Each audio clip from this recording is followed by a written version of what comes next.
Umar bin Khattab. Umar adalah sahabat Nabi yang mulia, terkenal dengan ketegasannya. Saking tegasnya diberikan julukan oleh Nabi SAW dengan Al-Faruq. Faruq artinya membedakan mana benar, mana salah.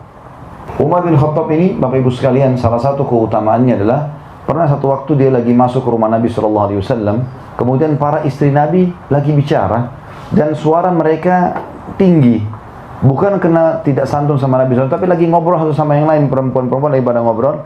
Begitu Umar datang, semua diam. Lalu Nabi SAW senyum.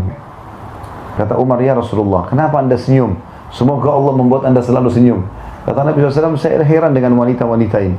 Waktu kau belum datang tadi, suaranya mereka tinggi semua. Begitu kau datang, senyap. Nggak ada suaranya. Maka kata Umar, hai musuh-musuh Allah, apakah kalian takut kepada saya dan tidak takut pada Rasulullah SAW? Maka kata Ummu Salamah, istri Nabi yang paling tua, tentu saja hai Umar, karena Rasulullah lebih lembut daripada kamu. Umar orangnya tegas, luar biasa gitu. Apa kata Nabi SAW? Wahai Umar, wahai Ibnu Khattab, gara-gara ketegasanmu ini, halal, haram, gak ada main-main. Maka ketahuilah, demi zat yang bunuh-bunuhku dalam genggamannya, demi Allah maksudnya, kalau kau lewat di sebuah lembah, syaitan lihat kau lewat di lembah itu, dia cari lembah lain. Karena takut bertemu dengan Umar. Bapak Ibu sekalian, Umar punya kisah banyak sekali, radhiyallahu anhu. Luar biasa juga kisah-kisahnya. Beliau pernah, Bapak Ibu sekalian, di zaman khilafahnya beliau, didatangi oleh anaknya, dan anaknya ini berkata kepada ayahnya, Umar, anaknya masih kecil kebetulan, ayah, teman-teman saya mengolok-olok saya karena baju saya sobek, beliin baju baru ayah. Maka kata Umar, baiklah, pergi ke Baitul Mal. Baitul Mal itu kayak tempat penyimpanan harta, makanan, minuman, persiapan umat Islam. Kata Umar, pergilah kepada pamanmu penjaga Baitul Mal, sampaikan salamku dan bilang kalau ayahmu sedang meminta gajinya dimajukan, ambil itu lalu belilah baju. Maka anaknya pun pergi ke sana lalu berkata, paman, ayahku Amir Mu'minin Umar bin Khattab menitip pesan, katanya kalau bisa gajinya dimajukan.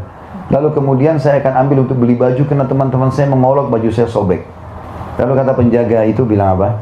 Sampaikan salam kepada ayahmu Amir Mu'minin. Bilang, apakah ada jaminan bahwasanya ayahmu masih bisa hidup sampai akhir bulan sehingga dia bisa bayar itu?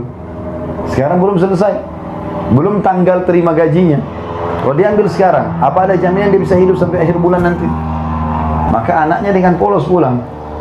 Wahai ayahku, pamanku penjaga Baitul Mal bilang, sampaikan kepada ayahmu salam dan bilang, katakan apakah ada jaminan engkau akan hidup sampai akhir bulan? Maka tiba-tiba Umar bin Khattab menangis terisak-isak sambil mengatakan, pamanmu benar, pamanmu benar. Tidak ada yang bisa menjamin Umar hidup sampai akhir bulan. Apa yang mendorong seperti ini Bapak Ibu sekalian? Kenapa Umar seperti ini? Padahal dia raja, dia bisa suruh ambil gaji, bahkan bisa utang. Tapi subhanallah, kuasa Allah SWT. Kisah yang lain, Umar bin Khattab radhiyallahu anhu ini pernah satu waktu mengirim surat kepada Raja Romawi untuk mengajak masuk Islam. Rupanya Raja Romawi ini masih berpikir. Maka raja ini berpikir upeti aja, mereka juga tidak mau berperang dengan muslimin.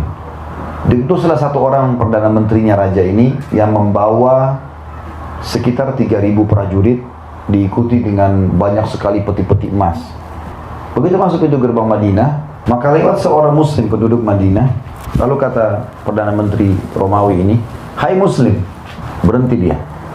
Saya mau tanya, di mana istanahnya Raja Agung Umar? Si muslim ini diam, lalu dia bilang, istana?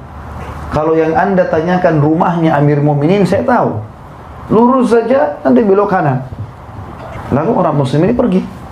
Kata si perdana menteri ini, belum pernah saya temukan ada orang tahu ini peti emas, lalu tidak minta duit. Ini tentu sifatnya orang muslim, bukan mengemis dan minta-minta. Dia bilang, kami sudah siapkan satu peti khusus untuk bagi-bagiin duit.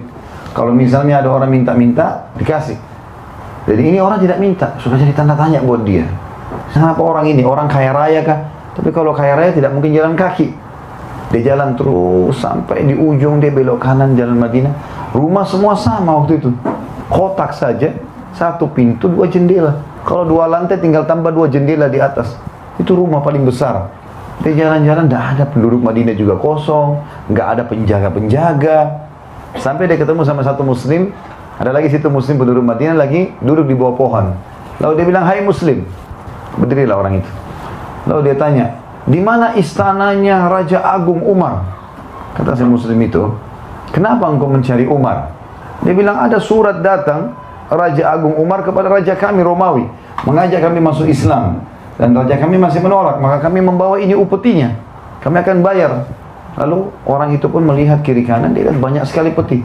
Ini orang lagi bicara sementara dia di bawah, Perdana Menteri di atas kuda ya. Kata orang itu, bagaimana kalau yang di depanmu ini Umar? Maka orang itu bingung, apakah anda betul Umar? Kata dia, iya, saya Umar.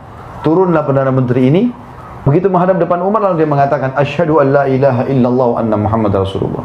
Masuk Islam. Kata Umar, kenapa kau masuk Islam? Dia bilang, saya sudah lama dengar nama anda, dan saya sekarang baru tahu kenapa orang-orang di negeri saya kalau dengar nama anda, saya sudah ketakutan. Anda di sini ngapain? Di bawah pohon Amir Mu'minin. Dia bilang, saya lagi tunggu baju saya dicuci. Umar bilang, dia cuci bajunya sendiri, dia gantung depan rumah. Saya lagi tunggu kering.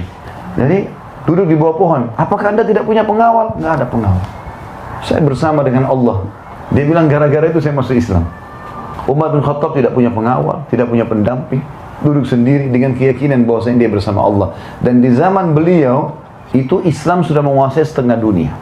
Karena tahun 15 Hijriah, utara Jazirah Arab, negeri Syam dan Turki bagian Asia takluk di tangan Umar bin Khattab yang dikirim pasukan dipimpin Abu Ubaidah bin Jarrah dan Khalid bin Walid radhiyallahu anhum ajma'in.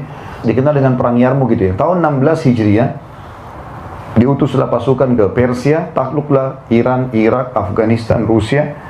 Pada saat itu dipimpin oleh Sa'ad bin Abi Waqqas, panglima perangnya Umar bin Khattab, dengan 30.000 orang mengarahkan 240.000. Umar berkuasa dari tahun 13 sampai 23. Tahun 20 Hijriah, beliau utus lagi pasukan 8.000 orang menuju ke Mesir, dipimpin oleh Amr bin As radhiyallahu anhum ajma'in.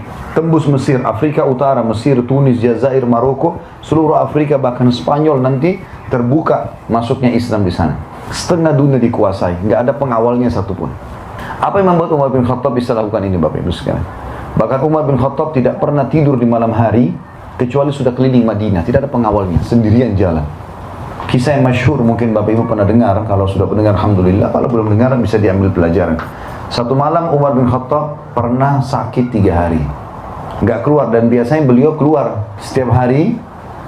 Lihat orang-orang Madinah kalau sudah tidak ada lagi yang perlu baru dia tidur, sendirian jalan. Hari keempat beliau keluar, jalan terus sambil pinggir kota Madinah ada api unggun. Mampir ke sana ada seorang ibu, anak-anaknya 3 orang lagi nangis di depannya. Lalu kata Umar setelah salam, wahai amatullah. Amatullah ini maksudnya hamba Allah, perempuan. Kalau laki-laki Abdullah. Wahai amatullah, ada apa denganmu? Dia bilang, pemimpin negeri ini tidak adil. Dia nggak tahu kalau ini Umar. Kata Umar, kenapa? Dia bilang, saya sama anak saya sudah lapar 3 hari. Jadi 3 hari yang Umar tidak keluar, di situ ada kelaparan. Ya Allahu alam pemimpin kita sekarang ini bagaimana keadaannya negara-negara Islam yang tidak pernah mau tahu keadaan masyarakatnya. Semoga saja mereka diberi hidayah ya. Kalau ada yang meluangkan waktu, alhamdulillah. Karena ini tanggung jawab semuanya kan. Berapa banyak orang yang kelaparan. Umar 3 hari nggak keluar sudah ada orang kelaparan. Dan orang ini sudah langsung memvonis Umar tidak adil. Dia tidak tahu kalau ini Umar. Kata Umar, lalu apa yang kau masak? Diangkat pancinya, batu. Batu dimasak dengan air. Kenapa kau masak batu, hai ibu? Dia bilang, supaya anak-anak saya mengira saya masak. Nggak ada makanan, mau ambil makanan dari mana?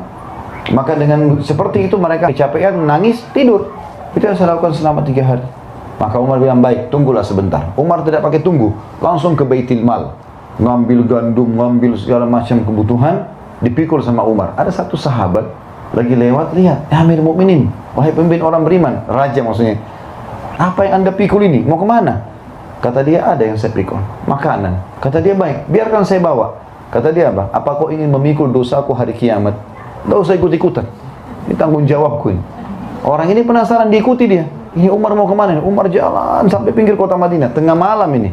Ini bukan waktu duhur. Kalau kita kan sekarang siang-siang, tunggu mana kamera baru bisa diambil gambarnya. Ini tengah malam sendirian. Saya tidak singgung siapapun ya. Alhamdulillah tidak ada penyebutan nama. Kalau ada yang merasa bagus lah. Tapi yang jelas Umar ini tengah malam bawa pikul sendiri. Mau dibantu pun sama pegawainya, temannya, enggak. Diikutin sampai tiba di sana. Umar nggak pakai banyak ngomong, pancinya diambil, dibersihin, dimasakin sama Umar dengan tangannya sendiri. Sampai selesai masakannya sudah, dimakankan ibu itu, dikasih anak-anaknya, sisanya gandum 1 karung dikasih. Kata ibu itu, kalau seandainya Umar seperti kamu, nggak ada orang yang kelaparan. Maka orang yang sedang sama Umar datang, hai ibu, tahu siapa orang ini? Enggak, saya nggak tahu. Itu Amir Mukminin Umar. Langsung dia pun minta maaf, bukan saya Amir Mukminin, saya tidak tahu, saya sudah dengar keadilan anda segala macam. Kata Umar, sudah nggak masalah. Itu Allah sedang memperingatkan saya dari lisan kamu. Tapi tengah malam mau ngurus orang ini nggak gampang. Sampai pernah di zaman khilafahnya Umar, di siang bolong, lagi panas. Madinah kalau lagi panas 55 derajat, panas sekali. Sampai bibir pecah-pecah, telapak kaki kita pecah karena panasnya biasa ya. Uthman dan Ali radhiyallahu anhum, 2 anak mantu Nabi SAW, pernah siang hari lagi makan siang sama-sama.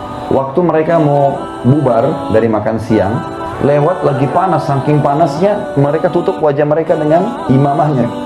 Lalu mereka dari jauh ada orang yang sedang ngumpul-ngumpulin, tarik-tarikin unta yang sedang lepas, kambing yang sedang lepas, sampai di tangan kiri kanannya banyak. Kata Utsman kepada Ali, siapa orang siang-siang bolong begini mau ngurus-ngurusin ini? Unta-unta, dan ini kelihatannya bukan unta dia, karena unta-unta yang lepas dipegangin sama dia, ditarik, kambing dikumpulin banyak. Kata Ali, saya juga tidak tahu, ayo kita lihat, mungkin kita bisa bantu. Begitu mereka dekat, mereka lihat Umar radhiyallahu anhu. Umar nggak tidur siang, nggak apa, ngurusin unta-untanya sama kambingnya masyarakatnya yang lepas, dikembalikan ke rumah masing-masing. Siang hari bolong. Dan sekian banyak kisah yang luar biasa berhubungan dengan Umar radhiyallahu anhu.